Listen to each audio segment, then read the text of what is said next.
자, 예수님께서 이 세상에 오셔서 사역을 하시면서 가장 우선적으로 하셨던 일이 무엇인가 하면 바로 제자들을 세우는 일을 하셨다는 거죠. 예수님께서 오셔서 무슨 건물을 세우신 것이 아니고 혹은 자신의 능력으로 모든 것을 한꺼번에 바꾸신 것이 아니고 소수의 사람들을 제자로 삼아서 그들을 잘 훈련시키시고 사람을 키우셨던 것을 알 수가 있습니다. 그래서 예수님께서는 이 세상을 떠나가셨지만 남겨져 있는 선택되었던 제자들이 복음을 온 세상에 증거함으로 하나님의 나라를 이루어 가게 하신 것입니다. 그런데 주님께서 어떤 사람들을 부르셨습니까? 제자들을 보면 세상에서 대단한 사람들이 아니라는 거죠. 아주 연약하고 평범한 사람들을 부르셔서 그들을 통해서 세상을 변화시키는 일을 하셨다는 것입니다. 하나님의 일하심은 오늘날도 마찬가지라는 거죠. 하나님께서 연약한 일꾼들을 부르셔서 자신의 나라의 귀한 사역을 이루어 가신다는 거죠. 이 일을 위해서 하나님이 우리를 부르신 것입니다.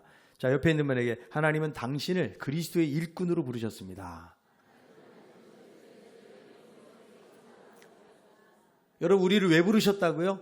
복음을 위해서 일하라고. 그리스도의 일꾼으로 부르셨다고 말씀해주고 있다는 거죠. 그래서 우리들은 어떤 일꾼이 되는가가 중요한데 오늘 본문의 16절에 보니까 그리스도 예수의 일꾼이 되어 이런 말씀이 있는데 우리는 과연 어떤 일꾼이 되어야 되는가? 일꾼은 어떤 자세를 가지고 일을 해야 되는지를 생각해 보려고 합니다. 테레사 수녀가 1979년도에 노벨 평화상을 받았는데 희상 때에도 평상시 입던 흰 복장, 그것은 인도 여성들 가장 천한 복장을 말하는 것입니다. 그것을 입고 샌들을 차림으로 왔습니다. 그녀는 상금을 받으면서도 이 돈으로 빵을 몇 개나 살 수 있을지를 물었어요. 그래서 그 상금 받은 것을 가지고 콜카타의 가난한 빈민들을 위해서 모두 썼고 시상식 만찬을 거부하고 그 비용으로 가난한 사람을 도와달라고 부탁을 했습니다. 그래서 이분이 어떤 말을 했는가 하면 하나님이 우리를 부르신 것은 충성하라고 부른 것이지 성공하라고 부른 것이 아닙니다. 나는 한 번도 위대한 일을 시도하지 않았습니다. 그저 저에게 주어진 작은 일에 충성을 다했을 뿐입니다. 이런 말을 남겼거든요. 저는 이 고백이 우리 그리스도인들, 우리 일꾼들의 고백이 되어야 될 줄로 믿습니다. 자, 그렇다면 오늘 본문을 통해서 그리스도 예수의 일꾼들에 과연 어떤 자세를 가지고 섬겨야 되는가? 첫 번째는 늘 하나님이신 은혜를 생각하면서 사명을 감당하는 일꾼이 되라는 것입니다. 이 로마서를 쓴 사도 바울은 늘 주의 은혜를 기억하며 살았거든요. 그래서 15절에도 보니까 하나님께서 내게 주신 은혜라고 말씀을 하면서 자신이 복음의 일꾼으로 살 수 있었던 것은 하나님의 은혜 때문이라고 고백을 하고 있습니다. 사도 바울은 예수를 믿기 전에는 예수 믿는 사람들을 핍박하는 사람이었어요. 박해자였습니다. 그럼에도 불구하고 그 당시에는 자기처럼 하나님의 율법에 열심히 있는 사람이었고 자기처럼 하나님을 잘 섬기는 사람이 없다고 그는 착각하며 살았던 것이죠. 그러던 그가 다메섹 도상에서 예수 그리스도를 만나게 됩니다. 그런 이후에 그의 삶은 완전히 변화가 되어서 그는 어떻게 고백을 하는가 하면 이렇게 고백합니다. 고린도전서 15장 10절이에요. 그러나 내가 나 된 것은 하나님의 은혜로 된 것이니 내게 은혜 주신 그 은혜가 헛되지 아니하여 내가 모든 사도보다 더 많이 수고했으나 내가 한 것이 아니요 오직 나와 함께 하신 하나님의 은혜로다. 그래서 나 된 것은 하나님의 은혜 때문이다.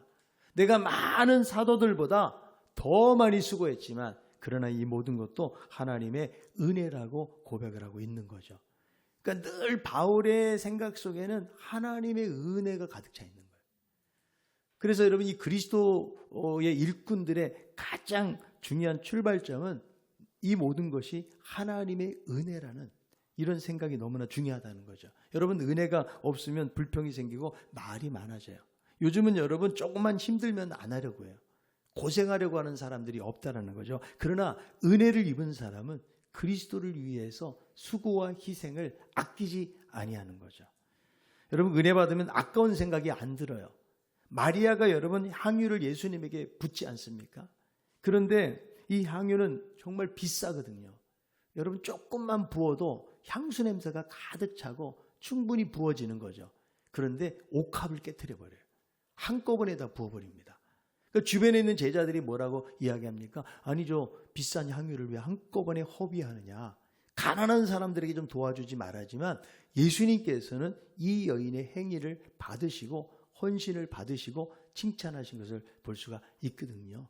여러분 이것이 바로 은혜로 나아갈 때 하나님 앞에 이렇게 헌신하는 삶을 살 수가 있는 거죠. 자, 우리들도 교회에서 여러 가지 사역을 감당하다 보면 힘이 들 때가 참 많이 있거든요.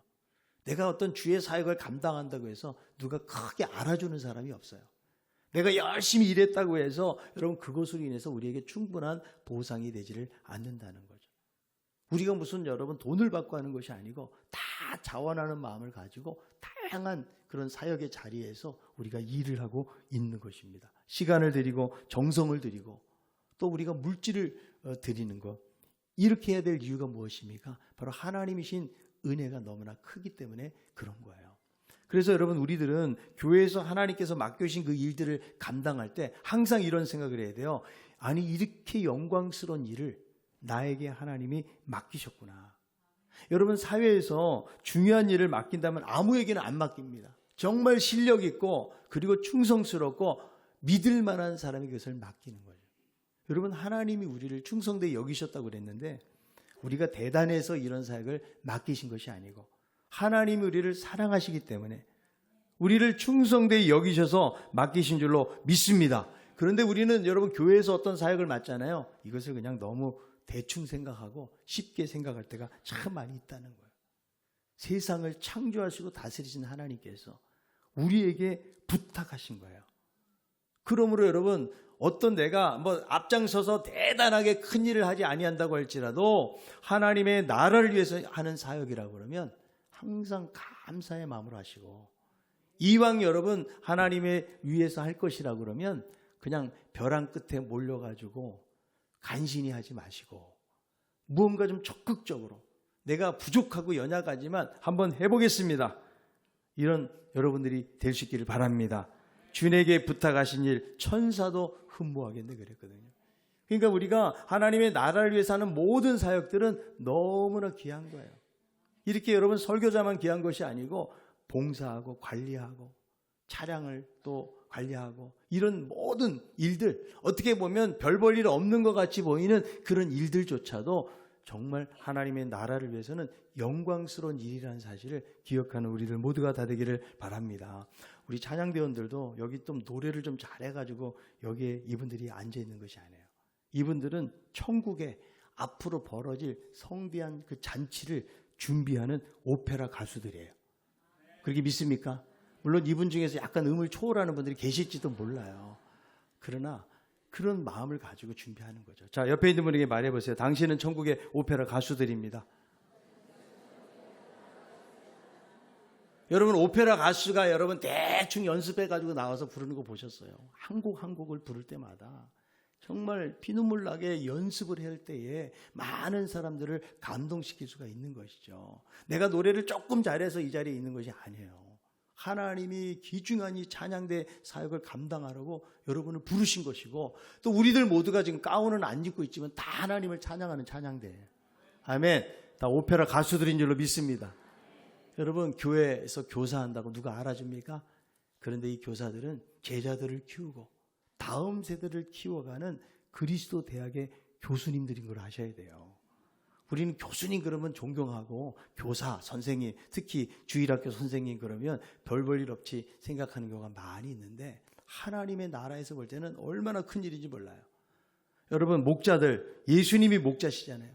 자신의 직분을 우리에게 위임하셨어요.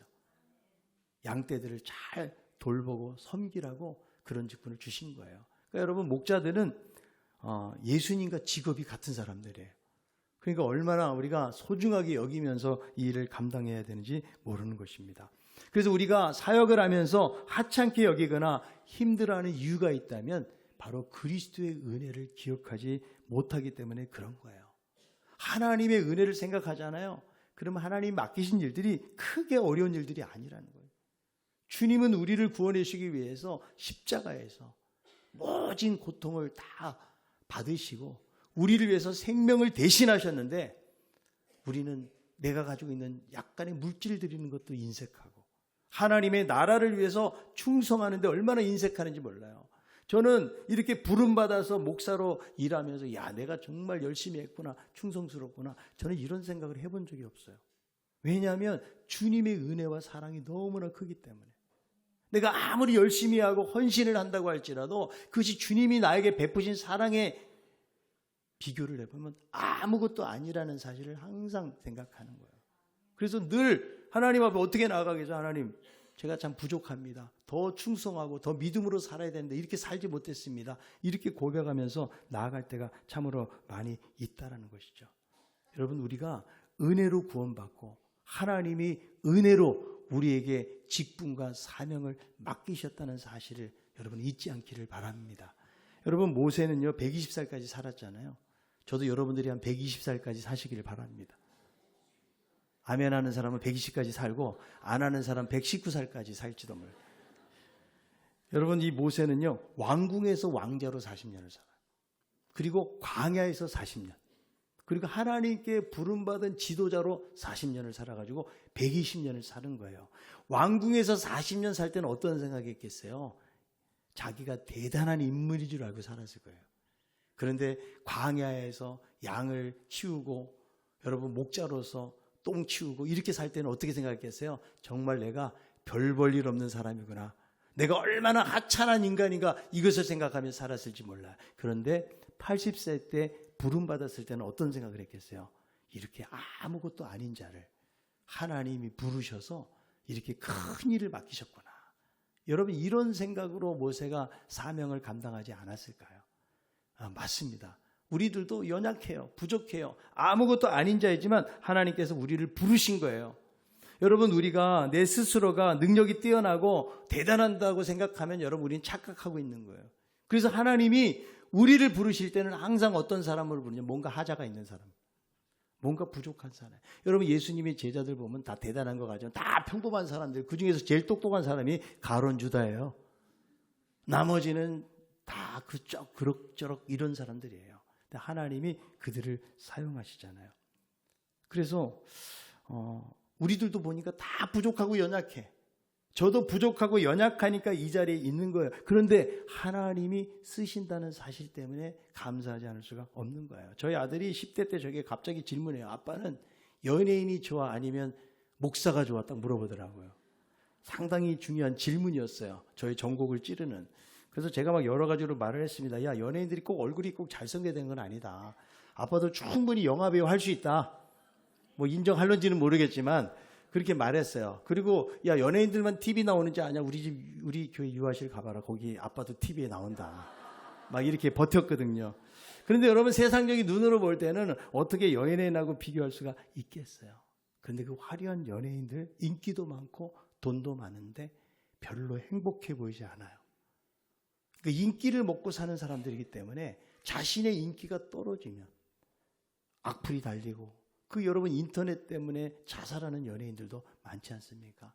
우리 눈으로 볼 때는 참 화려하게 살고 대단하게 사는 것 같지만 정말 불행하게 살고 있다는 것이 느껴지는 거예요. 저는 제가 목사가 된 것이 얼마나 감사한지 몰라요. 저는 뭐 어렸을 때 뭐 목사가 되려는 꿈도 꿔본 적도 없고, 왜? 안 믿는 가정에서 태어났기 때문에. 부모님이 일찍 돌아가셨지만 하나님께서 저를 이렇게 고등학교 때 부르셔가지고 목회자로 세워주셨는데, 제가 뭐 유명한 사람도 아니고 저는 대단한 사람도 아닙니다. 그런데 저를 째려보고 이런 사람은 없더라고요. 인사하고 감사하게 생각하는 분들이 많이 계시고, 주일마다 여러분 말씀드리지만 이렇게 도망 안 가고 이 말씀 들으려고 여러분들이 앉아있다는 사실만으로 저는 참 기뻐하고 있어요. 근데 여러분, 이 목회자의 사역을 감당하는 것이 그렇게 쉽지 않아요. 겉으로 볼 때는 늘 뭐 존경받고 칭찬받고 이렇게 삶을 사는 것 같지만 정말 많은 사람들을 이렇게 끌고 가야 된다는 사실이 저에게 큰 부담으로 올 때가 너무나 많이 있거든요. 며칠 전에 여기 관리 사무실을 갔는데 목사님, 그 교회 이런 분 있죠 그러더라고요.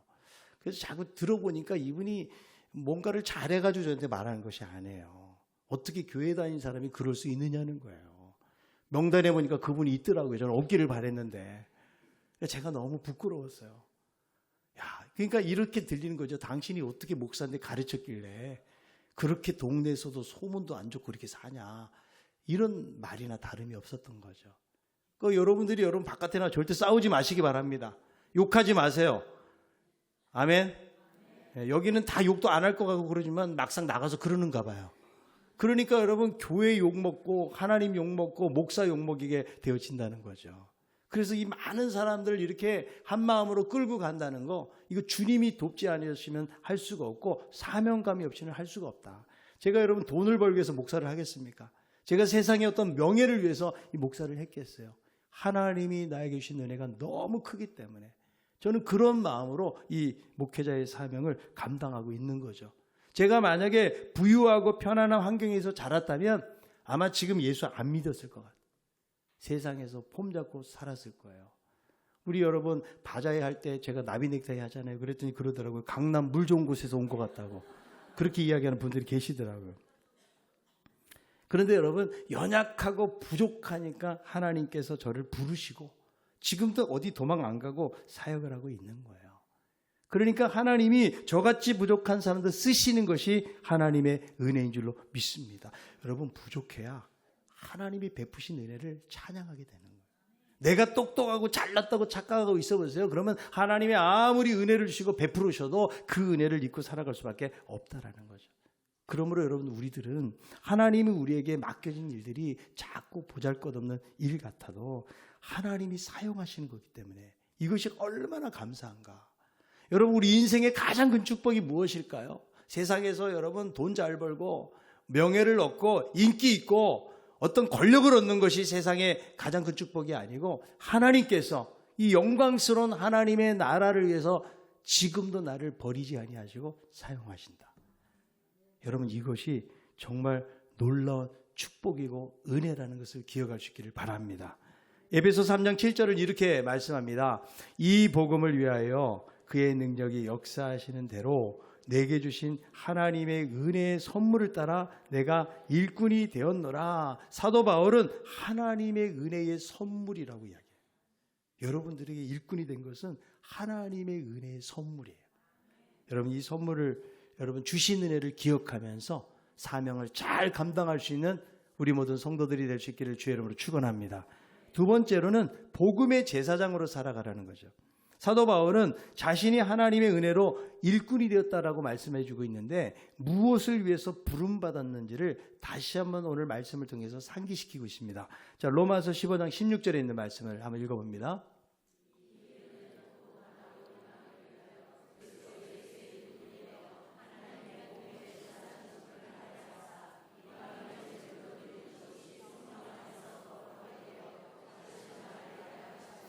자, 여기에 보니까 내가 일꾼이 된 것은 이방인을 위하여라고 이야기했고요. 복음의 제사장 직분을 감당하는 것이라고 말해주고 있거든요. 지금 사도 바울이 이방인과 관련된 이 전도사역, 복음사역에 대해서 말씀하신 이유는 무엇인가 하면 바로 이 로마서를 보낸 목적과 연관이 있는 거죠. 지금 사도 바울이 무슨 목적을 가지고 이 로마서에 편지를 보냈는가? 두 가지라고 말할 수 있는. 첫 번째는 뭐냐면 성도들에게 하나님의 복음에 대해서 다시 한번 확고하게 심어주기 위해서.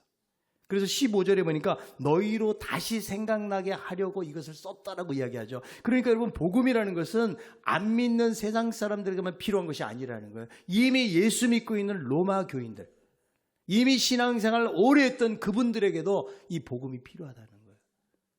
여러분 우리들에게는 날마다 복음이 필요한 거예요. 내가 오랫동안 예수 믿었다 할지라도 예수 그리스도의 십자가, 그 은혜, 여러분 이 복음, 이것을 우리는 날마다 듣고 진리 가운데 견고하게 서야 된다. 이런 목적을 가지고 편지를 보내고, 또 하나는 무엇인가 하면, 자, 이방인들을 위해서 복음을 전하는데 사실 이 사도 바울은 로마 교인들의 얼굴을 한 번도 보지를 못했어요. 그러니까 서신으로만 보내는 거죠. 근데 어떤 목적이 있는가 하면 로마 교회 성도들이 선교적인 후원을 했으면 좋겠다. 하나님의 나라를 위해서 헌신했으면 좋겠다라는 마음을 가지고 있는 거예요. 그래서 여러분 29절에 보니까 너희에게 들렸다가 어디로 간다라고 이야기했는데 바로 서바나라고 이야기해요. 서바나는 오늘날의 스페인을 말하는 거예요. 그러니까 사도 바울의 마음속에 어떤 마음이 있는가 하면 그의 선교 여행 계획입니다. 다음 주에 좀 더 자세하게 나오는데요. 서바나까지 가려고. 스페인이 그 당시에 유럽의 그 지중해 끝 연안이기 때문에 끝이라고 여긴 거예요.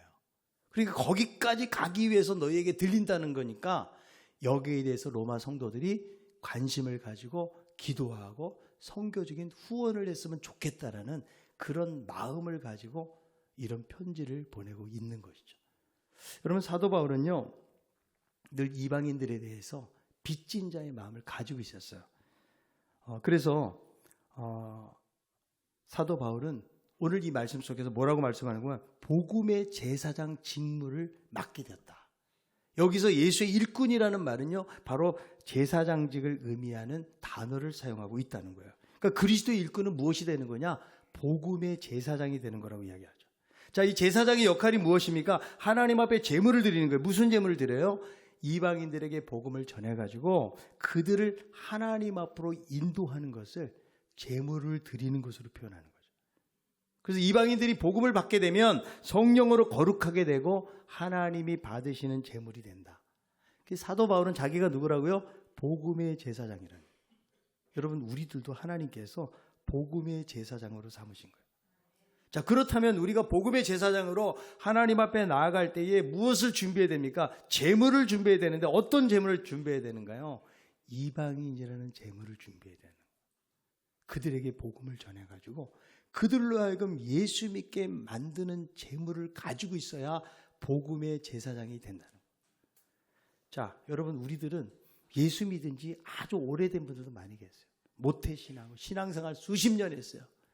그런데 우리들은 복음의 제사장으로서 이방인들, 믿지 않는 자들에게 복음을 전해가지고 그들을 하나님 앞에 제물로 드리고 있는가? 여러분, 이런 도전을 우리가 받아야 돼요. 평생 예수 믿으면서 한 사람도 제대로 전도해 보지 못하고 우리는 여러분 하나님 나라 갈 수도 있다라는 거죠. 우리 그리스도의 일꾼에게 가장 중요한 것이 무엇이냐? 바로 안 믿는 사람들에게 복음을 전하는 거예요. 왜? 우리들이 복음의 제사장들이기 때문에. 아멘. 자, 옆에 있는 분에게 당신은 복음의 제사장입니다. 그래서 여러분, 사도 바울은요, 이 복음을 전하면서 사도 바울은 특별히 자비랑 선교를 합니다. 무슨 돈을 받고 이 사역을 감당했던 것이 아니라는 거예요. 밤에는 천막을 깁는 일들을 하고 낮에는 선교를 했어요. 여러분, 바울이 복음을 전한다고 누가 알아주는 사람이 한 사람도 없었어요. 바울은 복음을 전할 때 얼마나 그가 많은 고난을 겪는지, 자, 고린도후서 11장 23절부터 28절까지 좀 길지만 한번 읽어보도록 하겠습니다. 그들이 그리스도의 일꾼이냐? 정신없는 말을. 나는 더욱 그러하도다. 내가 수고를 넘치도록 하고 옥에 갇히기도 더 많이 하고 매도 수없이 맞고 여러 번 죽을 뻔하였으니 유대인들에게 40에서 하나 감한 매를 5번 맞아 3번 태장으로 맞고 1번 돌로 맞고 3번 파선하고 일주야를 깊은 바다에서 지냈으며 여러 번 여행하면서 강의 위험과 강도의 위험과 동족의 위험과 이방인의 위험과 신의 위험과 광야 위험과 바다 위험과 거짓 형제 중의 위험을 당하고 또 수고하며 애쓰고 여러 번 자지 못하고 줄이며 목마르고 여러 번 굶고 춥고 헐벗었노라. 이 외에 일은 고사하고 아직도 날마다 내 속에 눌리는 것이 있으니 곧 모든 교회를 위하여 염려하는 것이라. 그러니까 그리스도 일꾼으로서 얼마나 많은 고난과 맞닥뜨렸는지를 우리는 말씀을 통해서 볼 수가 있는 거거든요. 그는 복음의 귀한 가치를 발견했기 때문에, 그리고 하나님신 은혜가 너무 크기 때문에 하나님이 나를 이방인의 사도로 세우셨다라고 확신하고 이런 고난을 헤쳐나가면서 복음을 전했던 것입니다. 사도 바울이 늘 그의 마음속에 가지고 있는 것은 바로 빚진 자의 마음이에요. 여러분, 우리들이 빚을 지고 살잖아요. 마음이 개운하지가 않아요. 내가 사기꾼이 아닌 이상 그 사람에게 갚아야 된다는 의무와 책임으로 가득 차지 않습니까? 사도 바울도 이방인들에게 빚진 자의 마음이 있었다고 말씀합니다. 로마서 1장 14절 15절에 있는 말씀 읽어봅니다.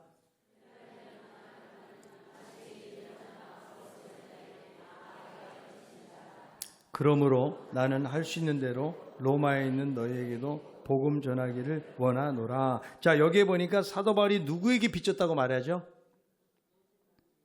헬라인, 야만인, 지혜 있는 자, 어리석은 자는 이방인을 말하는 거예요. 여러분, 사도 바울이 하나님에게 비쳤다는 말을 안 하고요, 이방인에게 비쳤다는 말을 하는 거예요. 왜 그럴까요? 하나님께서 이방인들을 구원해 주시기 위해서 바울을 선택하신 거예요. 그게 만약에 이방인이 없었다면 바울은 선택 못 받았다는 거죠. 이방인 덕분에 구원받았다라고 그는 고백하고 있는, 이것이 빚진 자의 마음이에요. 여러분, 우리들에게도 이런 빚진 자의 마음을 가져야 돼요. 내 주변에 우리 가족 중에서 믿지 않는 사람이 있다. 여러분, 그 사람 때문에 내가 구원받은 거예요. 그러니까 그들에게 복음을 전해야 될 책임이 우리에게 있는 거예요. 우리 여러분 주변에 사는 사람들이 아직 예수 안 믿는다. 그 사람들 나를 통해서 구원하라고 하나님께서 나를 선택해 주신 거예요. 그게 여러분 빚진 자의 마음이라는 것이죠. 그래서 이런 빚진 자의 심정을 가지고 바울은 복음을 위해서 복음 제사장의 역할을 감당했던 것을 볼 수가 있는 거예요. 여러분, 우리 모두도 이런 빚진 마음을 가질 수 있기를 바랍니다. 우리가 하나님에 대한 은혜의 응답은 다른 것이 아니에요. 복음을 전하는 거예요. 영혼을 구원하는 일이에요. 여러분, 우리가 입을 벌려서 선포하고 말하지 않으면 아무도 믿을 사람이 없는 거예요. 여러분, 우리는 가까이 있으면서도 가족들에게 말하지 않아요. 그냥 교회 가자는 말을 할 수는 있을지 몰라도 예수 그리스도가, 우리는 죄인이고 그분이 나를 위해서 죽으셨다가 3일 만에 부활하셨습니다. 이 예수를 믿어야 됩니다. 우린 이렇게 강력하게 가족들에게 말하지 못할 때가 많이 있지 않습니까? 그들에게 여러분 복음을 들려줘야 돼요. 왜냐하면 우리는 복음의 제사장들로 하나님이 삼으셨기 때문에 그런 것이다. 에베소 3장 8절에 이렇게 말씀합니다. 모든 성도 중에 지극히 작은 자보다 더 작은 나에게 이 은혜를 주신 것은 측량할 수 없는 그리스도의 풍성함을 이방인에게 전하게 하시고, 은혜를 주신 이유는 뭐냐면 측량할 수 없는 그분의 풍성함을 전하라고 그렇게 말씀하고 있는 거죠. 그래서 바울은 은혜 때문에 복음을 전하는데, 사도 바울이 복음을 전할 때마다 표적과 기사와 능력이 나타났어요. 환자들에게 손수건만 갖다 두고 앞치마만 얹어도 병이 낫는 역사들이 나타났어요. 그러면 여러분, 이런 사역 때문에 사도 바울이 로마서에 편지를 쓰면서 얼마든지 내가 이렇게 전했을 때 놀라운 역사가 일어났다는 것에 대해 이야기해야 되잖아요. 그런데 사도 바울은요, 일체 말하지 않아요. 하나님께서 이런 기사와 표적을 주신 이유는 이방인들을 순종하도록 하기 위한 거다. 그래서 나를 통해서 역사한 것 외에는 내가 감히 말하지 아니하노라. 그래서 그는 목회적으로 이것을 침묵하고 있어요. 얼마든지 교만해질 수 있는 상황이거든요. 그럼에도 불구하고 이 모든 것이 하나님의 은혜고 이방인들에게 순종하도록 하기 위해서 하나님이 역사하신 것이라고 그는 말씀해주고 있는 것입니다. 그래서 여러분, 이 전도라는 것은 내 능력으로 하는 것이 아니에요. 하나님 말씀에 순종해가지고 그것을 전달하는 거예요. 변화는 누가 주시는 거예요? 하나님이 주시는 거예요. 내가 여러분 복음을 전했을 때에 병자도 나을 수 있고 기적도 나타날 수 있어요. 예수 믿을 수 있어요. 그런데 이 모든 것이 성령께서 마음에 역사하셔야 된다. 우리들은 그 사실을 믿고 그냥 순종하는 거예요. 여러분, 이 바울한 사람이 복음을 위해서 헌신할 때 이 복음이 어디까지 전파가 됩니까? 예루살렘부터 일루리곤이라고 그러죠. 이 일루리곤은 오늘날의 알바니아를 말하는 거예요. 그러니까 지중해 동북부를 아우르는 지역에 복음이 증거가 된 것이죠. 자, 그래서 우리들도 이 복음의 제사장으로 아직 한 번도 여러분 복음을 접촉해 못한 종족들이 지금도 있어요. 어떤 통계에 보니까 1140 종족은 이분들은 한 번도 복음을 들어보지 못한 거예요. 예수라는 이름을 들어보지 못한 거예요. 선교사가 들어가지도 않았고 성경 번역이라든지 아니면 뭐 라디오라든지 이런 것들을 통해서도 전혀 증거가 안 된 종족들이 1140 종족들이 있다는 거예요. 여러분, 그들에게도 복음이 증거되어져야, 그래야 그제서야 끝이 오는 거예요. 마태복음 24장 14절. 마태복음 24장 14절이에요. 이 천국 복음이 모든 민족에게 증언되기 위하여 온 세상에 전파되리니 그제야 끝이 오리라. 아멘. 그래서 여러분, 복음의 제사장이 되어서 사도 바울이 그렇게 여러분 지중해 연안에 편만하게, 그 당시에는 뭐 제대로 교통수단도 발달이 안 됐잖아요. 그 고난을 받으면서 복음을 전했을 때에 이 복음이 온 세상에 편만하게 증거가 되어진 것처럼, 여러분, 우리 한 사람 한 사람도 복음의 제사장으로 이 지역을 책임지셔야 돼요. 아멘. 광명을 책임지고 이 금천구를 책임지는 우리 모두가 다 될 수 있기를 바랍니다. 여러분, 미전도 종족 들어보셨죠? 기독교인, 전체 인구의 기독교인 인구가 2% 미만이 미전도 종족이라고 말할 수가 있어요. 여러분, 그들에게 나아가야 돼. 자, 그런데 우리는 여러분 지금 예를 들어서 선교사로 나갈 수가 없어요. 여기 중에서 뭐 나갈 분이 계실지 모르겠지만 대부분 우리는 보내는 선교사고 기도하고 후원하는 역할을 해야 되는데, 중요한 것은 우리 주변에도 한 번도 복음을 들어보지 못한 비전도 종족들이 많이 있다는 거예요. 여러분, 자, 우리가 누군가가 우리에게 전해주었기 때문에 우리가 예수를 믿는 거 아니에요? 그런데 여러분, 살면서 함께 가족으로 살면서 이웃집에 살면서 한 번도 교회에 나가십시오. 예수 믿어야 됩니다. 복음을 전하지를 않아가지고 들어보지 못한 분들이 많이 있어요. 여러분, 나중에 예수 믿어가지고 이런 고백하는 분들이 있어요. 야, 진작 좀 나에게 좀 예수 복음 좀 전해주지. 내가 이거를 진작 예수를 안 믿은 것이 너무나 안타깝다라고 고백하는 분들이 많이 계시거든요. 여러분, 우리들은 입을 열어야 돼요. 우리 주변을 돌아보세요. 예수 믿는 사람들이 많은 것 같지만 통계적으로 보면 남자 중에 9명이 예수 안 믿고 있어요. 여자 중에 8명은 예수 안 믿고 있는 거예요.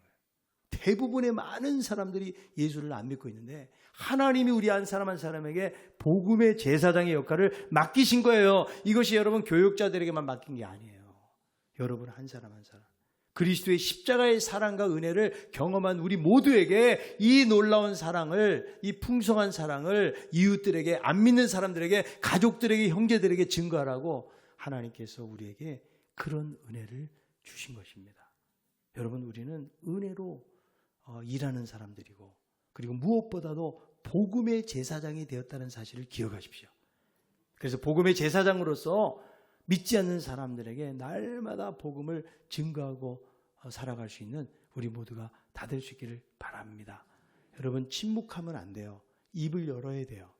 입을 열고 예수를 전하고, 여러분 이 신앙의 이 풍성하고 그리스도의 놀라운 사랑을 전하는 사람들이 될 때에 거기서 변화가 일어나는데 그 변화를 하나님께 맡기세요. 그러나 우리가 그 사명조차도 감당하지 않고 침묵하고 살아간다면 복음은 더 이상 전달될 수가 없는 것입니다. 하나님이 주신 이 은혜를 우리의 다음 세대에 전해야 돼요. 그리고 믿지 않는 수많은 영혼들에게 나아가서 여러분 한 사람 한 사람이 복음의 제사장의 역할을 감당할 때 하나님의 나라는 확장되어지고 곧 주님이 오시게 될 줄로 믿습니다. 그 사명을 잘 감당할 수 있는 저와 여러분들 다 될 수 있기를 바랍니다.